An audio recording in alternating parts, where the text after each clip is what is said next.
our today's lecture. It's about capital budgeting. The word capital here refers to investment in long-term assets or fixed assets, and budgeting is laying down your plans or your forecast for your inflows and outflows. So in budgeting, basically you define your inflows and outflows.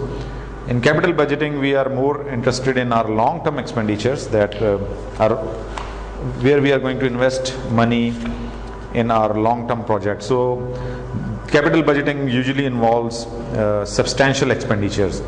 So we have to define that what amount of expenditure is required in the coming future, and then what will be the sources from where we are going to generate those funds. So that is why this topic is important, the topic of capital budgeting. What is capital budgeting? Investment decisions involving fixed assets. So basically in capital budgeting we are going to acquire fixed assets, so we have to decide whether we are going to get fixed assets or whether we are going to purchase or lease. It is the process of planning expenditure on assets whose cash flows are expected beyond 1 year. So obviously we are going to invest in long-term fixed assets. It is the whole process of analyzing projects and deciding which one to include in capital budget. Now, sometimes we come across this type of situation where we have alternatives that should we invest in this project, in project X, or whether we should invest in project Y. Now we have we have to make a decision where which project is more profitable. Those type of projects, those type of decisions can be there where we have to choose one of the alternative.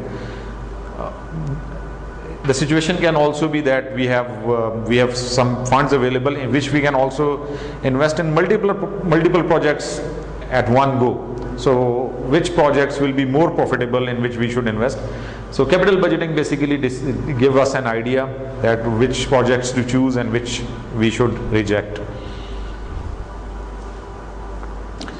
Now this capital budgeting is perhaps the most important decision to be made by financial managers. So financial managers come across the decisions regarding capital budgeting, and these are very important decisions because their effect is going to be over several years.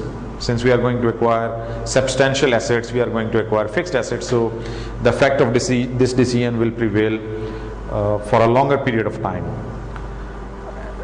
Capital budgeting is based on sales forecast. Now sales forecast should be accurate.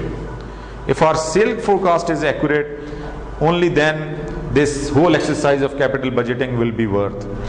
Otherwise the whole effort will go futile. Now what will happen if our sales forecast are more than, if we have too high, if we have projected a very high figure for sales, what will happen in that case? Now if we have projected a very high figure but the actual sales remain below that figure, what will happen? We'll end up in paying unnecessary depreciation amount, maintenance and other costs. Obviously for meeting very high sales we require new assets, we require new fixed assets. Those fixed assets required to be maintained, there will be depreciation, so all these extra charges will be there, why we are going to bear those unnecessary expenditures, because our sales forecast was not accurate, it was too high. On the other hand, if our sales forecast is too low, like if what we have forecasted is too less than actual sales, so what will happen? We are going to lose our sales, we are going to lose the competition, and obviously we are going to lose our market share. So that is why the sales forecast has to be very accurate. So from where these ideas of capital budgeting come in, like what is the source of that? So the primary source of our ideas is our sales representatives, those who are in the market, who are in the field. They are in touch with the customers, so they are getting feedback from the customers, they are getting the ideas from the customers that what they require, what is the requirement in the actual market. So what they are going to do, they are going to bring this feedback to their managers. They will discuss these options with their managers, that okay, the customers are asking for this thing, Now these sales managers are going to bring those ideas they are going to discuss those ideas with the marketing research group. This marketing research group is going to decide what is the size of the market, how many people, what is the percentage, of how many customers are there who want this change or who want this fresh idea. So once this idea is discussed, once this market is identified, that there is substantial market, substantial number of customers who are interested in this product or this service, then the idea will be discussed with the engineers, or the idea will be discussed with the accountants. So those accountants or engineers, they are going to work out the production cost, that what will be the total cost and whether it is worth going after that idea, whether we are going to generate sufficient revenues, we are going to make enough profit. And once it is determined, then they are going to decide this about the project approval or disapproval. So this is the basic flow of ideas. The ideas start from the sales representatives, those who are in the field. They bring the ideas to their managers, who bring these ideas to the marketing department, which ultimately conduct the research to find out the size of the market, and then the ideas are discussed among the engineers and the accountants to work out the cost and the modalities of production.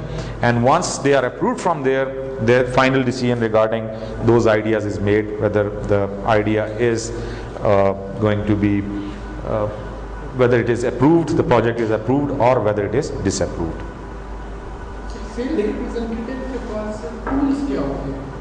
Word of mouth, basically they are going to their customers, and now the customers are giving them the idea that okay, this product we want some change in it, or we want something fresh, whatever. They are getting the ideas from the users, ultimate users. It can be both. It can be increase in sales.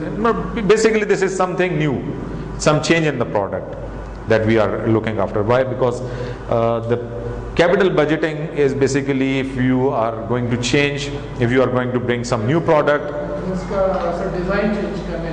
Obviously. Right, like 1 liter is there, and now people are asking for 1.5 liter is there. They want half liter, something like that. So some new thing is required. That can be that should we go after that or not? This is the whole exercise which is done there. But how does this become capital budgeting? Why? Because see, now if the customers want, if there is a requirement of a change in the product, the consumer demands are to change, they require a change in the product. Okay. How does it become a capital budgeting? Like if we want like if the product need to be modified, and it cannot be modified with the help of existing machinery, with the existing our production facilities, they do not incorporate that change. We want that change requires some new machinery or some new technology that we need to bring in. Then obviously we have to spend enormous amount on that. So that there it will become a capital budget project. Like if we want to change the method of production, if we want to bring some new technology, obviously. So actually the recommendation of the sales representative based on the customer demand, right, that is not capital budgeting. That is not capital. That may result into capital budgeting. Right. Obviously, look at the look. This process is not actually for capital budgeting. This process is for the change in the product. Right. Project approval or disapproval. If you look at the last line, right. Now, the project may be approved, but there may not be requirement of any capital budgeting. That sales representative may come with an idea, and with the existing just a minor change here and there, they could obviously generate the new product. Obviously, then in that case, it will not require. It will only be capital budgeting where you require a lot of investment. Right, fixed assets that we decided earlier that investment in fixed assets will be capital budget.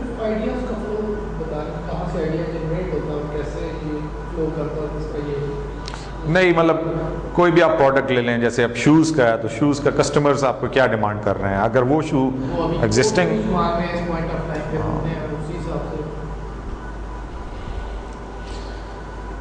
Okay. So what is required to generate these ideas? How we can basically effectively generate new ideas for capital budgeting? First of all, if we have capable and imaginative executives and employees, then obviously we'll get fresh ideas. These are the people who will study that what are the trends in the market, what is the customer demand, what is the competitors are doing basically. So based on the actions of competitors, we are going to incorporate that in our capital budgeting. And then overall economy, in which direction the overall economy is going. So whether we should look for new ways of production, whether we need to incorporate some new ideas in our production facility. So these are imaginative executives or capable executives and employees. They are the one who are the source of these ideas. Now, why they will come up with new ideas, or why they will be motivated to come with fresh ideas? Obviously, we have to introduce some incentives or reward for those who are coming up with fresh ideas, or they are resulting in substantial amount of sales. So the companies need to give them some bonuses. They need to give them promotions based on these new new ideas. Another thing that can be done is ESOP, which is employees stock option plan. So sometimes companies, they give this option that okay, if you bring some idea which result in substantial amount of increase in the revenues for the companies, we can give this option to we can give some shares to our employees. So in a way, the employees will have some interest in the company as well, that obviously they have become shareholders. So if the company is making good amount of money, they are getting reward out of that in the form of dividend or in the form of increase in the price of the shares. So the employees will be interested in putting in their maximum effort in that. And another very important aspect of this generating ideas is idea screening. Obviously we'll come up with many ideas, but some of those ideas will be they will bring fruitful results, and some of them will just be ideas. So we need to screen out those ideas. How many of those ideas are practical, and how many of those ideas are just ideas? So a very good process of screening projects should also be there in the company. Does this happen in Pakistan? Not in many companies, but in some companies. In Pakistan, generally the trend is anybody who brings new ideas, he is told that is the gate, you go out, please don't create ripples for us. Right. But in some small companies, like those companies which are like last time we were doing this, I was teaching this course of financial management, and we had some students who were just taking it as a course to learning, and then one group of students, like they were working in a company. The company was it was Norwegian based company, and then this company had this system. The whole system was there. They were encouraging their employees. They had this ideas room there, that they call it green room. Everything was decorated in green, and you can go there. And then they have this box. If you put some idea there, you will get some reward out. Like it can be in the form of cash, or it can be in the form of any gift. So basically, they were encouraging their employees to come up with new ideas, to increase their sales, to increase their business. That was what I meant. That was a Norwegian company. Norwegian company. What I meant was, is any Pakistani-based company? Not many. Following this reward process. Not many companies are there which we can find out who do these things, and that is why you don't find any international level corporate company as well in Pakistan, because they are just following what other people are doing. They are not coming up with any fresh idea. I once visited Kashi Industries in Qatar, and they basically have this idea, but they pay in cash, like 500,000. If somebody brings in one person working in the supply chain, he can bring any idea to them, so they can pay, they buy some inside some kind of bonus. That's good. Okay, now what are the different projects that we can have in a business. So we can classify these projects into different categories. One is this replacement. Now this replacement is just routine replacement. We are just doing this replacement like if some of the machinery is not working properly and we are replacing that machinery with a new one. So that is a routine maintenance, routine replacement kind of business. So basically same product and same method of production is there. We are just replacing old worn out machinery with a new machinery. So this type of decision is a routine decision, and it does not require too much analysis to make these type of decisions.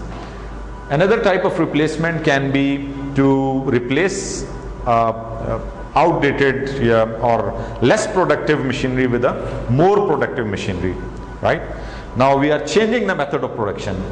So this type of decision is, we can say it is a moderately high level decision. So some certain amount of analysis is required, and it will be decided at a higher level as compared to the first decision which was just a routine decision. Now the third category can be expansion of existing products and markets. So we already are producing something like Pepsi. They are producing the soft drinks. Now they are entering into a chips market. Potato chips they are providing. Now they want to add another line of product like dairy product. So whatever. Now they are going into expansion of existing products and markets. So this type of decisions they are comparatively complex decisions as compared to the first two ones, and obviously they require explicit forecast of growth in demand. So detailed analysis should be there, and the decision will be made at the higher level.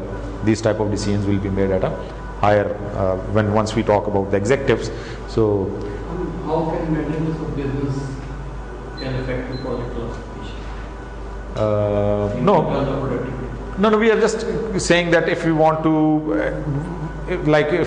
what categories of capital expenditure can be there, like if we want to invest in fixed assets, so what are different categories in which these head goals. Right. But you see, once the head goes in a specific thing, it will begin some profit. That's what I said. It's very understandable in cost reduction and expansion of the right. How can it's going to affect the maintenance of business? Obviously, the only idea there is if we have a machinery which is giving us production. Now it is going out, like it has completed its useful life. So it is not giving us production anymore. So it needs replacement. So for replacing that machinery, we need some amount of money to be spent. So it will also fall into. And then we are going to give them shares in our existing stock, existing production.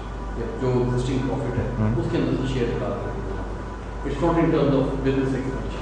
No, it's not a business expansion. It is just whatever we are, as I mentioned, same product and we are serving the same market. So nothing is going to change. It is what we are discussing over here presently is what are the, how and why does a company require to do capital budgeting? What are the causes, or what are the reasons, or what are the situations where they require? Okay, now another area is expansion into new products and market. The previous one was extending our existing market, like existing line of products. Same line of product, but we are adding into it. Now here we are entering into new products, something new, something which we are not already doing. So in that case, it will require detailed analysis, and the decision will be made at very top level. Most generally, this decision is made by the board of directors. The difference between point 3 and point 4 is that we are in point 3, we are in fact expanding our production. Expanding our line of products. Right. And in the part 4 is that we are exploring new markets. New market, new product. Something which we are not already producing. We want to bring something new into the market. So obviously this one require very detailed analysis, and the decision is to be made at the top level. Then another category of expenditure or capital expenditure can be safety or environmental projects, as nowadays this is going on, that too many government regulations are coming up, that you have to comply with those government orders. Sometimes there are labor agreements which require certain amount of certain expenditures to be done. Then certain insurance policies also there, requirements. Once you purchase some insurance policy, it is requirement from the insurance company that you should spend certain amount of money as a safety measures. So these are mandatory and generally non-revenue generating investments. And the last category is what we call it catch-all. Whatever is not covered in first 5, all those type of expenditure fall in this category. For example, if we want to expand our business premises, if we want to establish parking lots, if we want to acquire executive aircrafts, so all these type of decisions fall in this 6th category, which is catch-all. So these are the 6 different categories in which we can classify the capital expenditures. The last 2, at what level is the decision taken generally?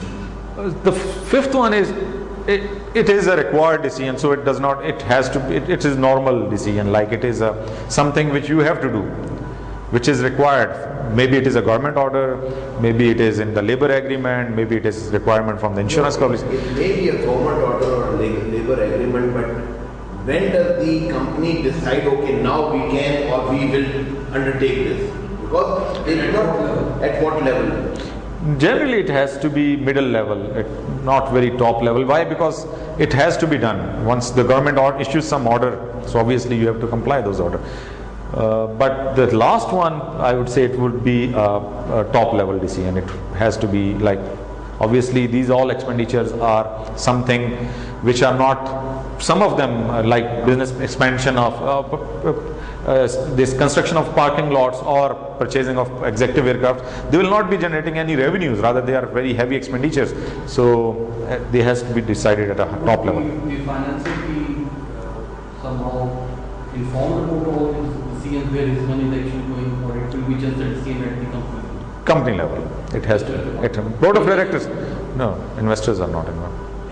Generally, all decisions regarding wherever there is a requirement of investment of capital, isn't that taken at the top level, at the board of directors level? Okay, what happens usually, generally what happens, that the companies, they define a cash limit. They say, okay, if it is an expenditure up to this limit, for example, 100,000 rupees. So up to 100,000 rupees, the plant managers are authorized. They can go ahead with that decision. But if there is any decision which involves a higher amount than that, then it has to go to the board of directors. Generally this is the practice, that the companies, they define a certain cash limit. Okay, if certain decision is to be made involving this much amount, this can be done at a local level or the company level. But if it is certain higher amount of that, then it has to be discussed in the board of directors. So जैसे safety or environmental projects, there are special financiers who try to support these projects. ठीक है, water है, recycling of water है, coal technology पे भी पाकिस्तान में बहुत सारा फंड है. ठीक है, ठीक है. And against that they charge the credit. वो credit आपको क्या? For example, UAE is a government that is credit only carbon credits. ठीक है. अब वो carbon credit के लिए they want कि their money should actually go into safety or environment. How they are incorporated? Obviously they will the companies are looking for minimizing their expenditures. So once they figure out that this much amount of money is involved, maybe for safety or environmental. बाकी सारी चीजें तो understand. ठीक है. They are the companies. लेकिन once we talk about safety environmental projects, there are special banks के अंदर special funds.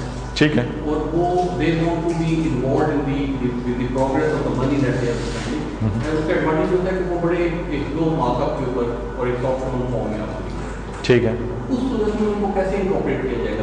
नहीं, obviously company is going to get benefit out of that. मतलब कंपनी तो उसको बेनिफिट नहीं मिलेगी. जो इन्वेस्ट कर रहा है उसको कैसे पता है कि ये पैसा मेरा जो है ना वो कैच ऑल में नहीं लग रहा, बल्कि सेफ्टी एनवायरनमेंट वो फिर they have to devise their own mechanism, उनके अपने वो होंगे मैकेनिज्म। मतलब जैसे वो कहा ना कि ये कहाँ से आ रहे हैं सेफ्टी और एनवायरमेंटल प्रोजेक्ट, इसमें जैसे मैंने इंश्योरेंस कंपनी की एग्जांपल दिया आपको कि जब आप इंश्योरेंस करवाते हैं वो भी आपको कहते हैं नहीं जी आप ये चीज़ें इंश्योर करें, only then your insurance will be valid. तो वो फिर इंश्योर करते हैं कि कंपनी जो है वो उसको फॉलो करे, they will be involve in it, और वो विजिट भी करेंगे, वो अपनी इंश्योर भी करेंगे कि जनाब अप्रूव भी करेंगे, और फिर वो ऑन गोइंग होगा ना। नेक्स्ट टाइम वो जब आपका दोबारा उसका next they are going to release the fund for the next time, पहले वो इंश्योर करेंगे जी पहले वाला पैसा कहाँ गया, उसको आपने कैसे यूटिलाइज किया। तो ऑब्वियसली वो they will do the audit as well, पैसा भी देंगे लेकिन ऑडिट भी वो उसका करेंगे। Okay, now the projects can be of two types. One is the independent projects. Independent projects are those if the cash flows of one are unaffected by the acceptance of others. दो project आपके पास, आप एक में पैसा लगाएं या दूसरे में लगाएं, एक को एक्सेप्ट करें दूसरे को रिजेक्ट करें, इट डज नॉट मैटर, ठीक है, वो इंडिपेंडेंट है, एक प्रोजेक्ट दूसरे पे डिपेंड नहीं कर रहा। But mutually exclusive projects are those in which if the cash flows of one can be adversely impacted by the acceptance of the other. Mutually exclusive projects are those in which if you accept one you have to reject the other. So one of the two you have to accept. For example, in a production, if we talk about the production, so if you want to purchase forklifts or whether the conveyor belts will be sufficient.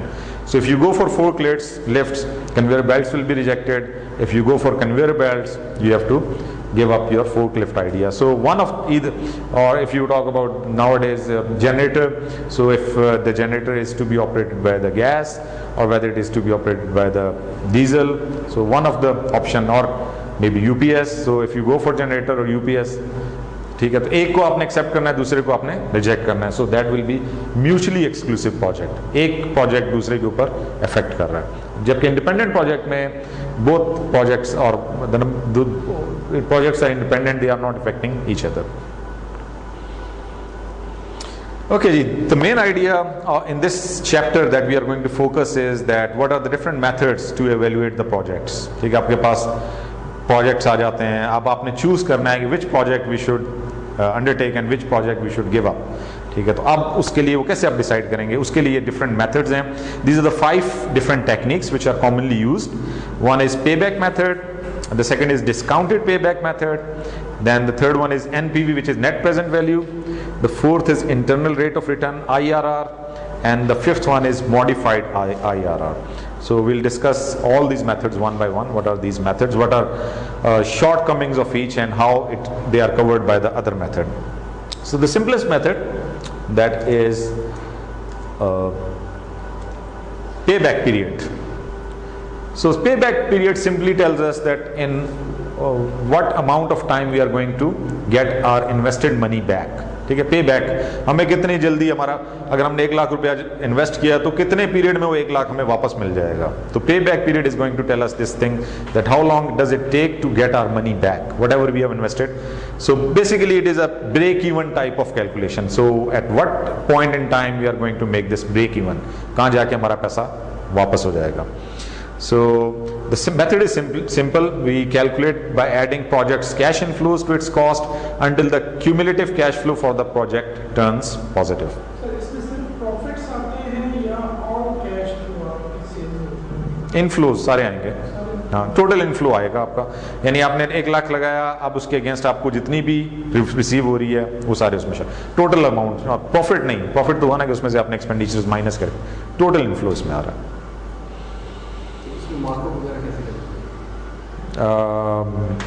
Markup इसमें नहीं है, इसमें हम ये देख रहे हैं कि हमने जो पैसा लगाया है वो, यही इसका जो अब हम ये डिस्कस करेंगे आगे कि इसका जो ड्रॉबैक है वो यही है कि इसमें हम सिर्फ ब्रेक इवन अपना देख रहे हैं, हम ये नहीं देख रहे कि रिटर्न हमें टोटल कितना हुआ है। तो अब for example this is one project in which we have invested 100 rupees basically, or you can say $100 at time 0. So we have invested 100. The return from this project is that after 1 year we are going to get $10. After 2 years we are going to get $60, and after 3 years we are going to get $80. Every year we get 30 rupees. Different. The cash flows are different. Like in 1 year it is 10, next year it is 60, next year it is 80. So different cash flows are there. Now we want to find out how much time it took us to get our 100 rupees back.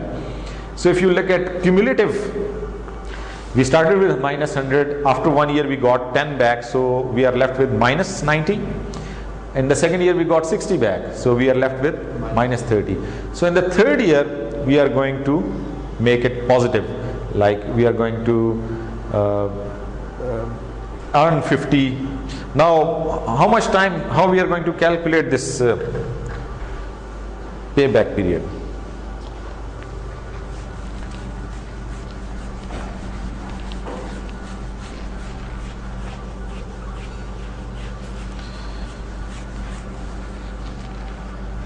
The formula for this payback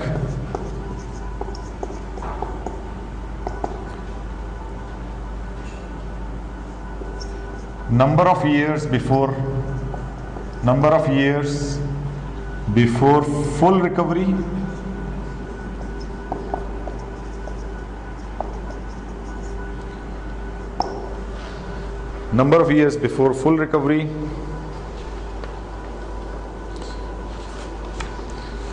plus unrecovered cost at the start of year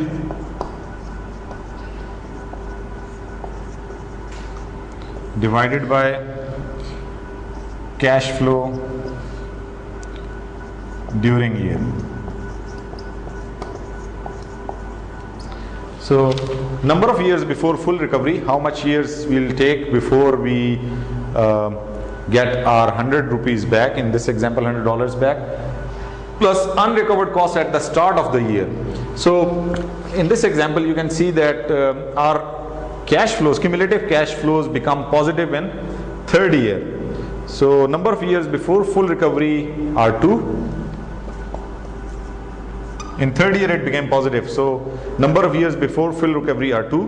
Now at the end of 2 years, if you look at cumulative cash flow, it is minus 30. So we require $30 in the third year to make break even. And how much is the cash flow in the third year? It is 80. So divided by 80. So this will be 2.375 years.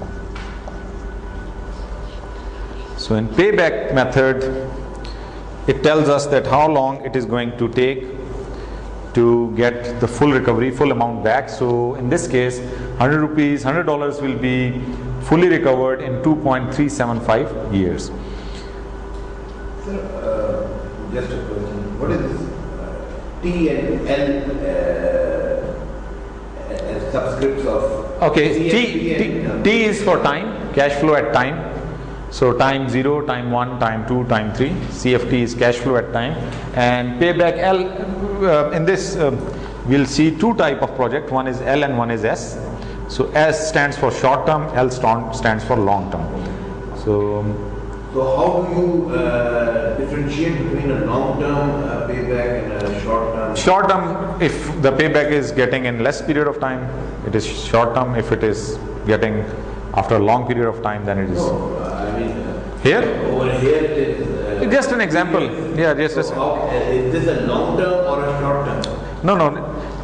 It is comparative. Here in this case, we have just seen L. Next slide we'll see S.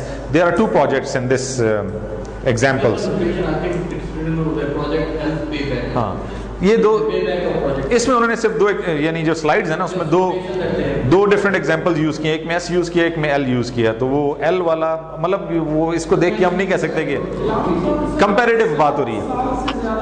नहीं वो साल से तो ज़्यादा ही होंगे सारे. सिर्फ वो कंपैरेटिव बात करेंगे. ये 2 प्रोजेक्ट्स हैं, इसमें एक कंपैरेटिवली लॉन्ग है, एक कंपैरेटिवली शॉर्ट है बस.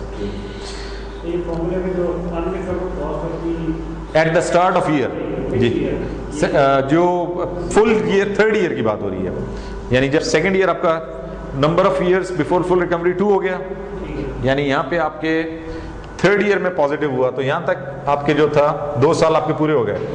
अब ये अनरिकवर्ड कितनी रह गई? 30, ये वाली है जो सेकेंड ईयर के एंड पे आपकी अनरिकवर्ड थी, वो 30 है। So number of years before full recovery. Number of years. Year में full recovery हो गई है, तो number of years before full recovery 2, right. वो सिंपल मेथड, वैल्यू है तो उससे पीछे वाला था, इससे पीछे वाला। बिल्कुल उससे पीछे। अच्छा जी, अब इसके what are the strengths and weaknesses of this method? So strengths are simple, easy to calculate and understand, simple method, that is the strength, and it provides an indication of project risk and liquidity. How it provide idea about risk and liquidity, ये कैसे पता चलेगा? ये timeline आपके ऊपर आपको नजर आ रहा है, आपको पता है कि कितने टाइम पीरियड में आपका पैसा पूरा करेगा। लिक्विडिटी किसको कहते हैं? We have already covered chapter, हमने जो एनालिसिस फाइनेंशियल स्टेटमेंट में लिक्विडिटी रेशियोज हमने की थी, वो क्या थी लिक्विडिटी? What is liquidity? वो अमाउंट which you can आप कैश में जनरेट कर सकते हैं। हाँ, लिक्विडिटी शोज के आपकी जो, स्ट्रेंथ क्या है कैश, हाँ, कि कितनी जल्दी आप अपनी कैश में उसको कन्वर्ट कर सकते हैं, राइट? तो यहाँ ये आपको पता चल रहा है कि कितनी जल्दी आपको पैसा वापस मिल रहा है। लिक्विडिटी का आइडिया मिल गया आपको कि आपने पैसा इन्वेस्ट किया, कितनी जल्दी आपको वो वापस मिल गया। और रिस्क का किस तरह पता चल रहा है? जितना लंबा पैसा आपका टाइड अप है, ज्यादा रिस्क है। जितनी जल्दी आपको पैसा वापस मिल रहा है, रिस्क उसमें कम है। तो स्ट्रेंथ इसमें यही है कि it provides an indication of project risk and liquidity, and it is easy to calculate and understand. Weakness क्या है? Two basic weaknesses. One is it does not it ignore the time value of money. We are going after full amount. We are not looking into the discounted amount, right? So that is one weakness. Like 100 rupees if we are receiving after 1 year, so it is not 100. It has to be discounted at some amount. Secondly, another major disadvantage, if you are comparing two projects, one is giving you early recovery, the second is giving you late recovery. Based on this method, you are going after for the early recovery project. You are not taking into account the full recovery, that you are not taking into account the cash flows after that period. For example, if a project is giving you your full amount, you have invested 100 rupees in one project, it is giving you your money back in 1 year. The second is giving you money back in 2 years. So obviously, based on this method, you will go for 1 year project. But what if this 100 rupees, this project which is giving you 100 rupees back in 1 year, the total cash flows it is giving you is only 300 total cash flows over the whole life of the project. Whereas the other project which is giving you 200 after 2 years, but over the whole life of the project is giving you 600 back. So you are ignoring that fact. ठीक है, ये एक इसकी drawback है कि आप उस period के बाद को देख ही नहीं रहे, कंसिडर ही नहीं कर रहे कि उसके बाद क्या हो रहा है। जैसे पूछा था कि प्रॉफिट आप कैसे कैलकुलेट करें। हाँ, तो वो ब्रेक इवन हम कर रहे हैं, प्रॉफिट की तरफ जा ही नहीं रहे, तो दैट इज द वीकनेस। अब जी, But over here what we should look at is that okay, ठीक है, आपने कहा कि आपने वहाँ पे आपने स्टॉप कर दिया जहाँ पे आपने ब्रेक इवन हो गए। ये पहले साल में ब्रेक इवन हो गया, दूसरा जो है 2 साल बाद ब्रेक इवन हो गया। इसका आपने 3 साल लगाया है। हाँ, नहीं, 3 प्रोजेक्ट लाइफ 3 साल किया, 3 साल में 300 उसने दे दिया आपको। ठीक है, उसका आपने कहा है कि 2 साल बाद आपको 100 दे रहे हैं, लेकिन 3 साल के बाद, 3 साल के बाद वो 600 हो जाएंगे। उसके 3 साल के बाद भी आप कह रहे हैं 6 साल, हाँ 600 है। तो इस based on this method we are going for first project, क्योंकि वो जल्दी हमें रिकवर कर रहा है, हम उसको देख ही नहीं रहे। ये कंसीडर कर रहे हैं सर, एक साल कितनी जल्दी ओरिजिनल रकम वापस आ रही है। हम हाँ, क्या प्रॉफिट रेशियो उसमें मिल रहा है, क्या मार्कअप, टाइम वैल्यू को हम इग्नोर कर रहे हैं और हम उसका टोटल रिटर्न को total there is one plus point of this thing also. If you are getting your original money back earlier, you have that available to reinvest in some other place. वो भी है, लेकिन उसमें फिर again ये भी factor देखें। बिल्कुल ठीक है, लेकिन उसमें फिर क्या होगा, वो कॉस्ट आपको देखनी है कि कितना आपको उस पर रिटर्न कितना मिल रहा है, राइट? तो अगर वो जो प्रोजेक्ट है उसको री इन्वेस्ट करके भी आपको उतना रिटर्न नहीं मिलता जितना आपको इस पे ओरिजिनल दूसरे प्रोजेक्ट पे आपको मिल रहा है, तो you are still missing that. ठीक है ना, मतलब वो पॉइंट आपका मिस हो रहा है इसमें कि आप टोटल कैश फ्लोज को incorporate any project, for evaluating any project you can use this mechanism. This is the simplest method. आप पहली चीज, अच्छा इसमें जो 5 मेथड्स है ना, तो जरूरी नहीं है कि आपको एक ही मेथड यूज करें, आप पांचों भी यूज कर सकते हैं। आप देखना चाहते हैं कि अच्छा पैसा कितनी जल्दी वापस आ रहा है, फिर आप अगला मेथड लगाते हैं कि डिस्काउंटेड को आप देखते हैं कि उसके हिसाब से कितनी जल्दी आ रहा है, फिर आप तीसरा मेथड लगाते हैं कि इसके नेट प्रेजेंट वैल्यू कितना है, फिर आप चौथा, मतलब आप एक के बेस पे डिसाइड नहीं करते हैं आप सारा, क्योंकि हर मेथड आपको कोई ना कोई it is giving you some useful information, तो you will not decide based on one method, you will go for all, क्योंकि हर एक से आपको कुछ ना कुछ, तो ऑब्वियसली जो भी प्रोजेक्ट मैनेजर्स हैं वो इस मेथड को भी यूज करेंगे, लेकिन सिर्फ इस मेथड की बेसिस पे वो डिसाइड नहीं करेंगे, they will go for other methods. पे बैक का सिर्फ एक ही मेथड है, एक ही मेथड है, मतलब पे बैक में there are no two methods. एक और है विच इज डिस्काउंटेड पे बैक, मतलब वो जो हमने इसमें वीकनेस इंडिकेट की ना कि ignores the time value of money, तो second there is another method which is called discounted पे बैक मेथड, उसमें हम ये कर रहे हैं कि हम टाइम वैल्यू को इनकॉर्पोरेट कर रहे हैं। अब अगर आप इसी वही सेम एग्जांपल इसमें देखें, जो एग्जांपल हमने पहले ली थी, कैश फ्लोज हमारी वही $100 की इन्वेस्टमेंट है, $10 we are getting back in year 1, 60 we are getting back in year 2 and 80 we are getting back in year 3। अब हम क्या कर रहे हैं कि we are not taking this 10 as it is, rather we are calculating the present value of this cash flow, and based on 10% discount rate, 10% is the rate. Now based on this 10%, the present value of $10 that we are going to get after 1 year is 9.09. The present value of $60 that we are going to get after 2 years is 49.59. And the present value of $80 that we are going to get at the end of year 3 is 60.11. So this is one more step that we added into payback period, right? इसके बाद अगला method वही है जो आपने payback में किया, remaining the formula is the same. What are the number of years before full recovery? Here you can see that again this discounted cumulative payback is becoming positive in year 3. So it is taking 2 full years before full recovery. So 2. Now at the end of year 2, how much you need to recover to make break even? It is $41.32. So 41.32 is the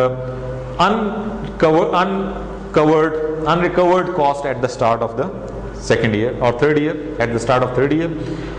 And then in the third year your discounted cash flow is 60.11. So you are dividing this 41.32 with 60.11. So discounted payback period is 2.7 years.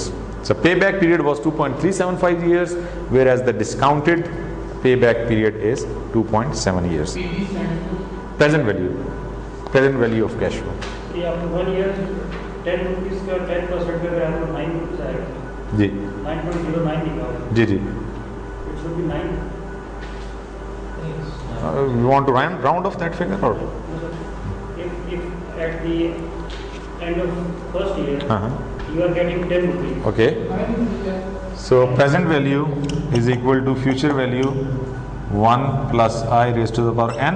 So you are getting $10 1 plus 0.1 raised to power 1. So 1.1 आ जाएगा ना, जिसकी वजह से वो फिर वो अच्छा, अब इनको अगर हम एनालाइज करें, now we have taken the same example and in 2 different paybacks. In discounted we have 2.7 years, and in the other normal we have 2.375. right. So as a manager who has to make a decision, what is the analysis over here? What has he gained by doing this analysis? Again, same. Basically, both methods are break-even sort of analysis. Payback is also break-even, and discounted payback is also. We are just considering break-even. We are not looking into the overall cash flows. ये discount जो ऐसा नहीं किसको मिल रहा है जो जिसको invest किया हो? Discount हम ये देख रहे हैं कि जो if the rate of interest is 10%, for example, so if we are getting $10 after 1 year, what is the present value of that? आज की तारीख में उसकी क्या वैल्यू बनती है? ठीक है? समझ नहीं सही 10% जो है इसको हम क्यों सब्ट्रैक्ट कर रहे हैं प्रॉफिट में? नहीं, सब्ट्रैक्ट हम ये देखना चाह रहे हैं कि उसकी एक्चुअल वर्थ क्या बनती है, यानी हमें वो प्रेजेंट वैल्यू क्या बनती है आज की तारीख में, ये जो डिस्काउंट है 10% का, ये इफेक्ट किसको कर रहा है? मनी की वैल्यू, उस वैल्यू को इफेक्ट कर रहा है। पहले एक्सेलरेटेड इवेंट हमने की वो बेसिकली तो अमाउंट वैसी नहीं थी, 1 साल के बाद मिलनी है तो वो 10 नहीं होगी ना, रिड्यूस इन्फ्लेशन की वजह से। जो डिफरेंट फैक्ट्स हैं ये बेसिकली इन्फ्लेशन को आप कह लेंगे, वो उसको कैटर, आप उसको कैटर कर रहे हैं जनाब, वो जो आपको 3 साल के बाद 80 मिलने हैं वो 80 तो नहीं होंगे, वो इन्फ्लेशन की वजह से उसकी वैल्यू 60 रह जाएगी। तो ये जो हमें डिस्काउंटेड पे बैक पीरियड है उस वीकनेस को कवर करा जो हमने एक वीकनेस डिस्कस की थी पे बैक पीरियड की, कि वो it is not taking into account time value money. But second weakness is still there, उसकी सेकंड वीकनेस अभी भी मसला हल नहीं हुआ कि ओवरऑल कैश फ्लोज को आप इफेक्ट नहीं ले रहे। तो ओवरऑल कैश फ्लोज को जब आप लेने के लिए आप तीसरा मेथड यूज करते हैं which is this net present value. Wait कर लें बहुत 5 मिनट, चाय पी लें। Year 2, the present value will be 49.59, discounted at 10%, and $80 we are going to receive at the end of year 3. So the present value there will be 60.11. Now we have to sum up. If we add up, we have one negative cash flow which is 100, and we have 3 positive cash flows. So the net result is we are going to get positive 18.79. So the net present value NPV of this project L is 19.98 using this 10%. ये जो formula है।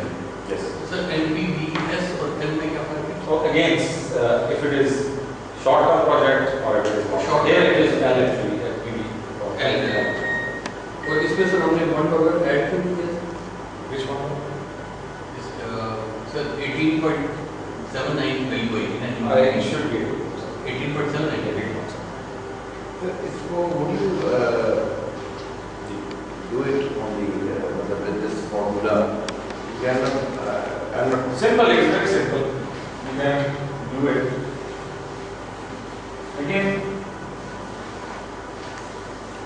the easy way of doing it is you do it with the timeline. So 1, 2, 3, so 0, 1, 2, and 3. The discount rate is 10%. You are spending $100 at time 0. At time 1 you are getting back 10.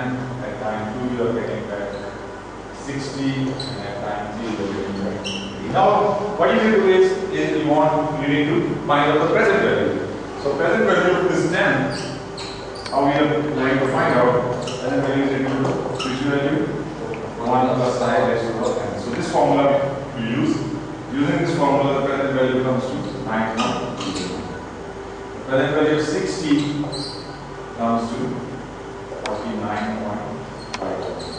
And the present value of this 80 comes to 60.5.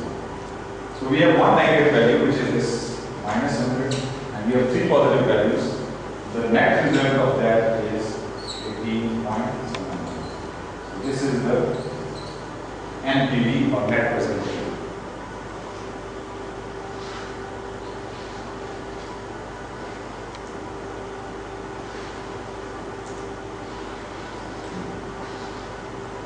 So what is the rationale of this net present value method, NPV method? So if our present value of inflows is greater than cost, it means there is net gain in the value. So this is the cost of the project, minus 100 is the cost of the project, and these are the inflows. So this present value of inflows is greater than the cost. 18.79 is the net gain in wealth. So this shows that if we have the return, if we have the rate of 10% discounted to 10%, then we are getting NPV, net present value of 18.79. 18.79% is source of profit. Yeah. Dollars. 18.7 is dollars. So this is the profit you can say. That we value that. Right.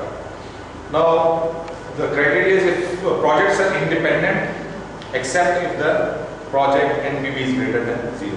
So if you are considering different projects which are independent projects, one project is not dependent upon the other. So you can accept that project if NPV is greater than 0. Obviously, NPV greater than 0 means you are getting something. You are adding some value to your business. If projects are mutually exclusive, like one project will be accepted, other will be rejected, then accept projects with the highest positive NPV, those that add the most value. So if there are two projects like S and S, L and S, long and short, whichever has the highest NPV, you go for that, because that is going to add the maximum profit, maximum value to your business. So in this example, accept S if mutually exclusive because NPV of S is greater than NPV of L, and accept both if they are independent products.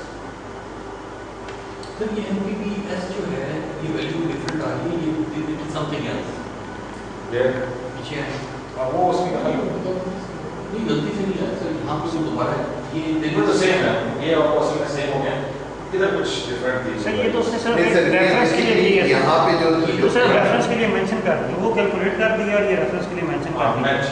ये NPBS जो है इसका कोई formula है तो उसने आगे नहीं, बताया फॉर्मूला से वही है, डाटा डिफरेंट है, डेटा डिफरेंट उसमें शायद जो उसने जो दिया था उसमें डेटा जो है ना वो एस का जो है डेटा जो है इसका 10, 60 और 80 था, फर्स्ट ईयर 10, 60 और 80, उसका 70, 50 और 20 था, बस वो डिफरेंस, डाटा डिफरेंस। उसके वो 70, 20 और ठीक है। लेकिन सर ये जो फॉर्मूला जो आपने जो पहले जो दिया था एनपीवी का cash flow over 1 plus R is for T, right. इसको यूज करते हुए we have not calculated, we have, ये तो हमने वही पुराना टाइम वैल्यू वाला टाइमलाइन वाला फॉर्मूला, इसमें ये जो फॉर्मूला है इसमें ये क्या है? इसमें how do we calculate what is this? This sigma summation summation. Yeah. तो आपने सम करना है अपने कैश फ्लोज को both negative and positive. we cannot put the value over here, वो सिग्निफाई करना कि आपने ये जितने भी कैश फ्लोज की प्रेजेंट वैल्यू कैलकुलेट की है उसका सम, यानी ये प्रेजेंट वैल्यूज इनका सम और इसको टोटल में से माइनस।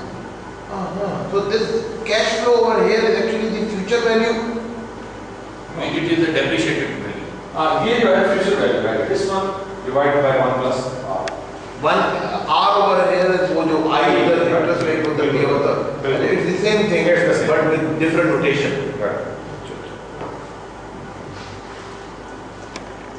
अच्छा, next is IRR, internal rate of return. Internal rate of return. Now here we are talking about the rate of return. We are talking about some thing which will be. Discount rate. Discount rate is, you can say, rate of interest. Whatever is the cost. It is actual profit minus the rate of, क्योंकि discount rate आप 9.09 calculate करें। जिस जगह में भी आपने discount rate लिया ना, वहाँ पे आप उसमें से माइनस कर रहे हैं। नहीं, ये discount rate ये I, ये 10% है। ठीक। ये discount rate है। ये तो I हर तीनों कैलकुलेशन हमने ये यूज किया, I यूज किया। वो जो 9.09 है that is the present value at this discount rate. समझ आ रहा है बात ये, लेकिन जो discount इस रेट के ऊपर इंटरेस्ट रेट क्यों नहीं कह रहे हैं हम, why we are calling it discount? Same thing, discount इसलिए कह रहे हैं कि डिस्काउंटिंग का मतलब हम इसको प्रेजेंट वैल्यू फॉर्म में लेकर आ रहे हैं, इसलिए हम उसको डिस्काउंट रेट ऑफ इंटरेस्ट को सेम एक ही। Okay, in IRR, internal rate of return, so it is the discount rate that forces present value of inflows equal to cost, or you can say it is that rate of again this discount rate, it is that discount rate which forces NPV to zero, यानी कौन सा rate of return होगा जहाँ पे आपका NPV inflows और outflows दोनों equal हो जाए, जीरो आ जाए, that rate of break even वाला होगा। तो अब now this calculation of this is not easy, like with the help of financial calculator you can work it out, but manually if you want to calculate this value, what you need to do is you can calculate it by trial and error method. You plug in some value, आप उसको देखेंगे NPV positive आ रहा है तो छोटी value down करें लेकर आए, नेगेटिव आ रहा है तो उसके ऊपर ले जाएं, ट्रायल एंड एरर इटरेशन के तरीके से आप उसको कर सकते हैं डिफरेंट इक्वेशंस। तो अगर गिवन हो बैक IRR एक बैक तो दिया होगा, IRR कैसे निकलेगा? तो IRR जो है कैलकुलेट करने के लिए आपको इक्वेशन यूज करना पड़ेगा, तो वो रेट ऑफ रिटर्न जो कि आपके NPV को जीरो करेगा, यानी आपके इनफ्लोज और आउटफ्लोज बराबर हो जाए, जीरो है, वो रेट ऑफ रिटर्न आप ट्रायल एंड एरर मेथड से कैलकुलेट कर सकते हैं। ठीक है, तो that is not something that we are going to do, इसलिए मैंने उसको न्यूमेरिकल और स्किप कर दिया, जो है ना वो सर नहीं करा रही है। लेकिन तो जितना भी आप जाएंगे वो कुछ IRR ही है। IRR कुछ है, क्या मतलब इंटरनल रेट ऑफ रिटर्न है, वो रेट ऑफ रिटर्न है which forces your NPV to zero. How you can calculate it? You can calculate it with the help of financial calculator. Yeah, trial and error. Punching in one button. Trial and error method. Second method. फिर वही है कि आप इसमें values plug in करते जाएं, यानी NPV क्या रेट होगा जिस पे NPV आपका जीरो आ जाए. Obviously एक 10% आप लेट्स सपोज आपने डाला है, अब आपका NPV अगर पॉजिटिव आ रहा है तो आप 8% पे आ रहा है, 8% अगर नेगेटिव आ रहा है तो उसका मतलब 9 पे हो जाएगा. वो ट्रायल एंड एरर मेथड से ही आप फिर उसको वर्कआउट करेंगे. Okay, so why do we need this IRR method? If IRR is greater than weighted average cost of capital, which is cost of capital, यानी जो इसमें हम क्या कर रहे हैं कि हम इसमें अपनी cost of capital को भी consider कर रहे हैं, जो कि हम NPV में consider नहीं कर रहे थे. That was the issue with the NPV. So if this internal rate of return is greater than this cost of capital, the project's return exceeds its cost, and therefore there is some return left over to boost stockholders' return. So the criteria is, if this IRR is greater than cost of capital, then we accept the project. If IRR is less than cost of capital, we reject the project.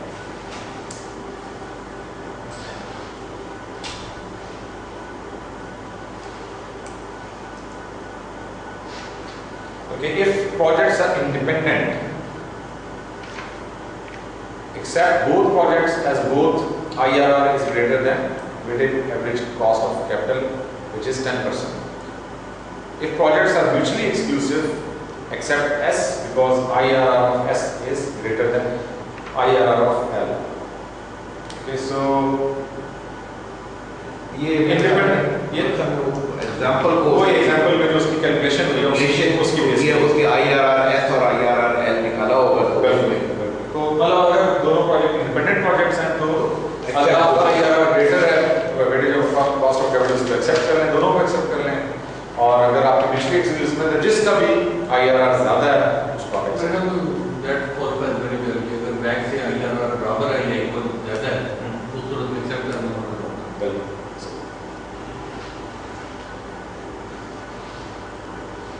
Okay, now comparing the NPV and IRR methods. If projects are independent, the two methods always lead to the same accept and reject decision. If the independent projects, then both methods are going to yield the same result. But if projects are mutually exclusive, where one is accepted and another is rejected, if weighted average cost of capital is greater than crossover rate. Now crossover, mutually we are considering two projects. Crossover rate is where the NPV of both is the same. अगर दो projects हैं और दोनों का NPV किसी एक point पे जाके same हो जाता है. यानी for example हम जो दो different projects हैं उनका ग्राफ बनाते हैं. Financial graph. So जब हम इसका ग्राफ बनाएंगे उसमें हम ये करेंगे कि इसका जो x एक्सिस है उस पे NPV और y एक्सिस पे cost of capital.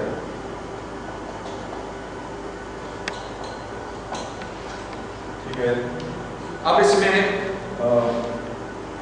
one project is going something like this, there is there is no consideration of time. Time is there. For example, these are project SNL. So there is one point at which this NPV, this is the crossover point.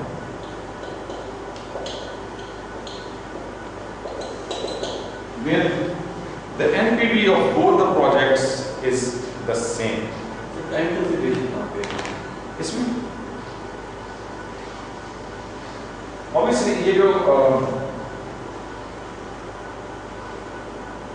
इसमें time का पता नहीं लगता, right? Because we are just comparing NPV with the cost of capital. इसमें हम time को consider नहीं कर रहे. NPV से ड्रॉप कैसे होगा time consideration? Cost of capital determine करेगा. अगर 5% है सपोज, मतलब फॉर एग्जांपल आप अगर एग्जांपल लें 15%, ठीक है, तो जितना आपका कॉस्ट ऑफ कैपिटल बढ़ता जाएगा आपका NPV बढ़ता जाएगा. ठीक है, तो वो किसी एक पॉइंट पे दोनों का, दो डिफरेंट प्रोजेक्ट्स हैं तो किसी एक पॉइंट पे वो दोनों एक के ऊपर हम कॉस्ट ऑफ कैपिटल को लेंगे. राइट. ठीक है sir. Except by access for example $100 हम किधर ले कॉस्ट ऑफ कैपिटल नहीं percentage, cost of capital percentage होगा। अगर 5% है यानी वो एनपीवी हम किस तरह कैलकुलेट करें, हमारे पास cost of capital would be interest rate, right वही आइए। तो 10% हमने अगर 8 पे रखा है तो एनपीवी को हम प्लॉट करना शुरू कर देंगे फ्रॉम उसकी लोएस्ट वैल्यू से बाय एक्सेस। नहीं वो जब हम कैलकुलेट करेंगे उसके बेस्ड ऑन देयर उसके जो इन्फ्लोज है, जो दो प्रोजेक्ट्स हमने देखे एस और एल, राइट, उनके हमें कैश फ्लोज दिए हैं, लेकिन एनपीवी से लाइन ड्रॉ करनी है ना, तो हम एग्जैक्ट तो ऐसे घुमावदार तो लाइन नहीं करेंगे। एनपीवी को हम जब जीरो करेंगे, जिस भी पॉइंट पे एनपीवी जीरो होगी उन दो पॉइंट्स को हम बता देंगे तो हमें स्ट्रेट लाइन मिलेगी, कोऑर्डिनेट्स है ना। अगर वो हम उसका एनपीवी का फॉर्मूला देखें जो भी हमने देखा था, आपने सर पहले बात की है, बात से इसलिए कहा है कि एनपीवी को आप जीरो रख के मानोगे। नहीं वो तो आईआरआर ये है कि आईआरआर कौन सा रेट है, वो रेट है जिसमें आपका एनपीवी जाके जीरो हो जाए, आपके इनफ्लोज और आउटफ्लोज जीरो हो जाए, वो एनपीवी वो आपका आईआरआर है सर। वो जीरो इसके कॉन्टेक्स्ट में नहीं है। सर ये ग्राफ है सर, आपने लाइन स्ट्रेट लाइन ड्रॉ, ठीक है, एक जगह आपको वैल्यू एनपीवी की जीरो करनी पड़ेगी, एक जगह पे आपको कॉस्ट जो भी आपकी आ रही है 15% आ रही है, तो जीरो यहाँ हो जाएगा, जीरो ही है ना, जीरो नहीं होगा, दोनों जीरो है। आप फ्री लाइन ड्रॉ करेंगे एनपीवी की जीरो करेंगे। देखें आप ये कहते हैं कि 5% मेरे पास कॉस्ट ऑफ कैपिटल है, तो एनपीवी कितना है, ये आपको अमाउंट्स आ रही है, 5 मिलियन 10 मिलियन डेटा मौजूद होगा, डाटा की लिस्ट होता है 5 मिलियन है 10 मिलियन है। लेकिन सर एक प्रोजेक्ट की तो एनपीवी कोई सिंगल अमाउंट होगी, एक होगी ना, जी सर, एक होगी किसी एक रेट ऑफ इंटरेस्ट पे 5% पे हम कहते हैं वो 10% भी होगा, 5% कुछ और होगी, 10 पे फिर कम हो जाएगी। ये मतलब एक प्रोजेक्ट पे हम देख रहे हैं कि अगर रेट ऑफ इंटरेस्ट चेंज होगा तो एनपीवी क्या होगा, इस एक प्रोजेक्ट में हम देख रहे हैं कि चेंज ऑफ इंटरेस्ट उससे एनपीवी पे कितना फर्क पड़ेगा, ठीक है ना। तो ये हम दोनों को इसी तरह से डिफरेंट सिनेरियोज में देख रहे हैं, डिफरेंट कॉस्ट ऑफ कैपिटल के पॉइंट ऑफ व्यू देख रहे हैं कि इस कॉस्ट ऑफ कैपिटल पे एनपीवी कितना होगा, इस कॉस्ट ऑफ कैपिटल पे कितना होगा। तो दोनों डिफरेंट प्रोजेक्ट्स में एक पॉइंट ऐसा आएगा जहाँ पे that will be a crossover point, जहाँ पे जाके दोनों का एनपीवी सेम हो जाएगा। वो जो क्रॉसओवर रेट है, अगर आपका weighted average cost of capital उस क्रॉसओवर रेट से ज्यादा, the method leads to the same decision and there is no conflict, उस सूरत में आईआरआर और एनपीवी दोनों आपको सही रिजल्ट, एक ही रिजल्ट देंगे। लेकिन अगर वो आपका कॉस्ट ऑफ कैपिटल उस क्रॉसओवर रेट से नीचे है तो फिर the method leads to different accept and reject decision, फिर वहाँ पे आपका एनपीवी और आईआरआर मेथड सेम रिजल्ट नहीं होंगे। हो सकता है एनपीवी आपको कह रहा है एक्सेप्ट करें, आईआरआर कह रहा है रिजेक्ट करें, मतलब वो एक दोनों का डिसीजन मैच नहीं करेगा। ये में कर लो, मतलब अगर if they are both independent project तो हमेशा सेम रिजल्ट आएगा दोनों। अगर वो एनपीवी का एक्सेप्ट करें तो आईआरआर भी कहेगा इसको एक्सेप्ट करें, एनपीवी का रिजेक्ट करें तो आईआरआर भी कहेगा उसको रिजेक्ट करें। अगर आपका weighted average cost of capital crossover rate से ज्यादा है तब भी दोनों का रिजल्ट सेम आएगा। लेकिन अगर आपका weighted average cost of capital जो है वो इस क्रॉसओवर रेट, जो क्रॉसओवर रेट है इससे कम है, तो फिर कॉन्फ्लिक्टिंग इसमें रिजल्ट्स आएंगे, एक सेम रिजल्ट्स नहीं आएंगे। अच्छा अब इसमें एक इशू है आईआरआर के अंदर, एक प्रॉब्लम है कि ये आपको रेट बता रहा है जहाँ पे आपका एनपीवी जीरो है। तो कुछ प्रोजेक्ट ऐसे हैं जिसमें आपके पास नॉन नॉर्मल कैश फ्लोज हैं, कैश फ्लोज नॉर्मल नहीं है, non normal cash flows. Normal और नॉन नॉर्मल कैश फ्लोज में क्या फर्क है? नॉर्मल कैश फ्लो हुआ जहाँ पे आपने एक दफा पैसा लगाया उसके बाद आपके पास इनफ्लो आना शुरू हुआ, एक दफा आपने आउटफ्लो लगाया उसके बाद आपके पास इनफ्लोज है, that is a normal cash flow. Non normal cash flow क्या है? जिसमें आपने एक बार पैसा लगाया, कुछ इनफ्लोज आए, फिर उसके बाद आउटफ्लो हुआ, तो आपके पास एक से ज्यादा आउटफ्लो है, एक से ज्यादा इनफ्लोज हैं। तो उसमें फॉर एग्जांपल उसकी एग्जांपल मैं आपको देता हूँ वो किस तरह से हो सकता है, नॉन नॉर्मल कैश फ्लो किस तरह से हो सकता है। For example there is a bank in California which borrows fund from an insurance company, ठीक है, फंड्स बोरो किए हैं, बैंक है उसने बोरो किए हैं इंश्योरेंस कंपनी से। What they did with that fund, they purchased jet engines with that, ठीक है, फंड्स बोरो किए, जेट इंजन्स लिए। Now what they are doing it, they are leasing those jet engines to some airlines, ठीक है। अब इसमें क्या होगा? First of all there will be a series of positive cash flows, ठीक है, वो पॉजिटिव कैश फ्लोज के हैं जो आपको लीज की पेमेंट्स आ रही हैं, जो आपने जेट लीज की हैं उसके ऊपर आपको जो इनकम हो रही है, that is a series of inflows. उसके बाद फिर several large negative cash flows to repay insurance company loan, जो आपने लोन वापस करना है उसमें आपको एक से ज़्यादा रीपेमेंट की आपके पास नेगेटिव कैश फ्लोज आएंगे। और सबसे फिर उसके बाद एंड पे जाके large inflows from the sale of jet engines at the expiry of the lease period. तो ये ये जो सिनेरियो जो आपको मैंने बताया is a normal cash flow, क्योंकि इनफ्लोज भी हैं लेकिन इसमें आउटफ्लोज एक से ज़्यादा है।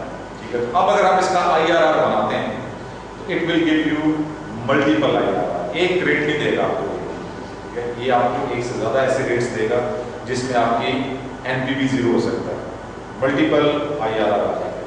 तो मल्टीपल IRR की वजह से ये एक इशू आ सकता है जो जिसमें IRR का मेथड जो है वो इतना ज़्यादा रिलायबल नहीं है। उसकी एग्जाम्पल मैंने किस सूरत में रिलायबल नहीं है, when you have normal cash flows. Normal cash flows में तो ठीक है IRR एक ही आएगा आपके पास कि जो आपको बताएगा कि NPV यहाँ पे आपको 0 है, लेकिन नॉन नॉर्मल जो आपको मैंने एग्जाम्पल दी है उसमें एक से ज़्यादा आएंगे, यानी एक हो सकता है बहुत कम आए, एक बहुत ज़्यादा। जैसे एक हो सकता है कि जो एग्जाम्पल हमने इसमें मैंने देखी थी बुक में उसमें था कि IRR एक आ रहा था आपका 36% पे, एक आ रहा था 400% पे। 36% पे भी NPV 0 बन रहा था और 400% पे जाके भी NPV 0 हो रहा था। इसका मतलब IRR एक से ज़्यादा आ रहा है। उस मल्टीपल IRR के इशू को किल करने के लिए फिर ये हम यूज करते हैं modified internal rate of return. That is another method, fifth method जो है that is modified internal rate of return. So what is this? It is the discount rate that causes the present value of project's terminal value to equal the present value of cost. ठीक है, एक change हमने की है इसमें। IRR और इस modified IRR में क्या फर्क किया है?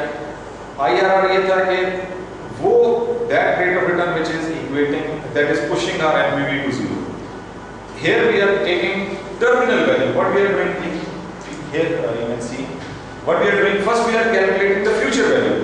हमने इसमें मॉडिफाइड IRR में क्या किया, बजाय इसके कि जो 10 और 60 और 80 इन सब की हम प्रेजेंट इनके लिए हम रेट निकालते हैं जो NPV को हमें 0 कर देता, हमने इनकी पहले फ्यूचर टर्मिनल वैल्यू निकाल दी है। ये this is the terminal value which is 158.1। इस टर्मिनल वैल्यू को अगर वो ऐसा रेट ऑफ रिटर्न जो इसको इक्वल कर दे टू 100 एज ऑफ टुडे, यानी मॉडिफाई किया हमने अपने रेट ऑफ रिटर्न को, instead of going for the values which are present value, we have first calculated the terminal value and after 3 years what will be the total. यानी हम इसमें ये consider कर रहे हैं रीइन्वेस्टमेंट वाला वैल्यू की शुड बी इक्वल टू 100 जो कैश फ्लो। राइट। अच्छा, ये वो आपका पॉइंट है जो आपका पॉइंट था ना कि रीइन्वेस्टमेंट वाला आपने पॉइंट दिया था, ये वो रीइन्वेस्टमेंट वाली पॉइंट वाली है कि अगर वो $10 हमें मिल रहे हैं हम उसको रीइन्वेस्ट कर रहे हैं तो 3 साल बाद वो कितने हो जाएंगे, ठीक है। तो they will be not 10, they will become 12.1 अगर 10% उस पे रेट ऑफ इंटरेस्ट है। जो 60 हमें मिल रहा है 2 साल के बाद 1 साल मजीद वो इन्वेस्ट हम करें तो वो फ्यूचर वैल्यूज दे रहे हैं। फ्यूचर वैल्यू, तो फ्यूचर वैल्यूज को ऐड करके that we are calling it terminal values, उसको फिर हम इक्वल करें to our present value, that is modified internal rate of return. इसका फायदा इसमें ये है कि हम इसमें what we are doing it, we are considering the reinvestment which we were not considering in the previous method. ये कंपाउंड थी जी।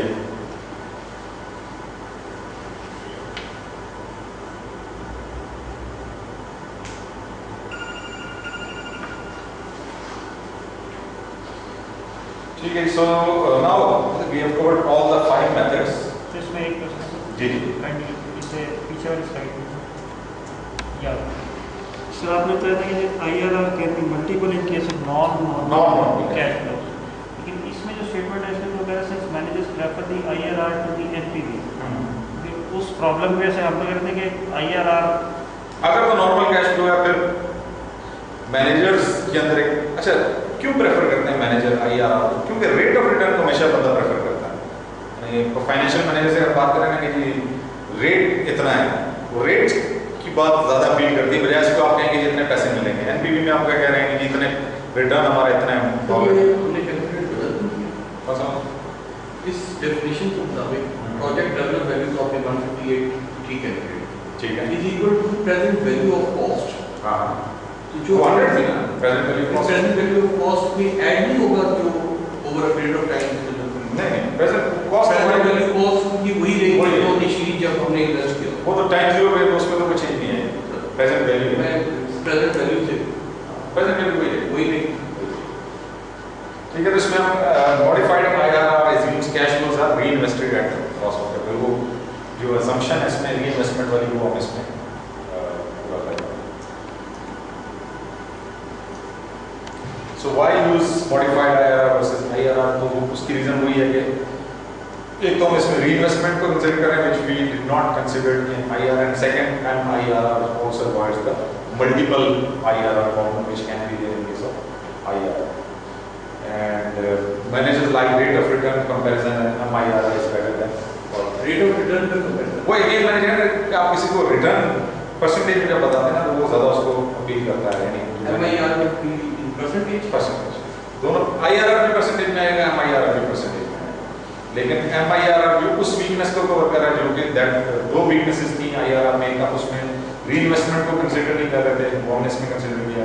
दूसरा उसमें नॉर्मल कैश फ्लोज में जो प्रॉब्लम आ रहा था which was मल्टीपल IRR, वो भी हमने इसमें क्लियर कर दिया। इसलिए MIRR is superior generally than IRR। That's all.